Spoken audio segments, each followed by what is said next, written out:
Gautam neuro care brain stroke migraine fits brain and spine surgeries కి best neurosurgeon. అయోధ్యలో బాలరాముడు కొలువుదీరిన వేళ ఓ విషాద ఘటన కంటతడి పెట్టిస్తోంది. ఆ శ్రీరాముని దూత ఆంజనేయుడి గెటప్లో ఉన్న ఓ వ్యక్తి గుండెపోటుతో మరణించారు. రామా రామా అంటూ ఒక్కసారిగా కుప్పకూలాడు.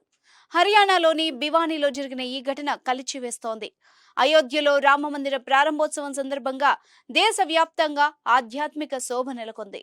రామ్లల్లా ప్రాణ ప్రతిష్ఠ సందర్భంగా ప్రతి పల్లె పట్టణంలో జానకి వల్లభుడి పూజలు అందుకున్నాడు. ప్రత్యేక కార్యక్రమాలు ఏర్పాటు చేశారు. శ్రీరాముడు ఆంజనేయుడు వేషధారణలో చాలా మంది భక్తులు అలరించారు.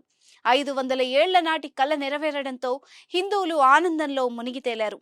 మహోన్నత కార్యక్రమాన్ని చూసి మురిసిపోయారు. అయోధ్యలో రామమందిర ప్రారంభోత్సవం అంతా పండగలా జరిగింది. కానీ అయోధ్య రామమందిర ప్రారంభ నేపథ్యంలో సోమవారం ప్రదర్శించిన ఓ రామ్లీలా నాటకంలో తీవ్ర విషాదం చోటు చేసుకుంది. నాటకం ఆడుతూ గుండెపోటుతో హనుమంతుడి పాత్రధారి ఒక్కసారిగా మృతి చెందారు. శ్రీరాముడి పాటకు డాన్స్ వేస్తూ ఒక్కసారిగా కుప్పకూలిపోయాడు. అందరూ నాటకంలో భాగంగా అనుకున్నారు.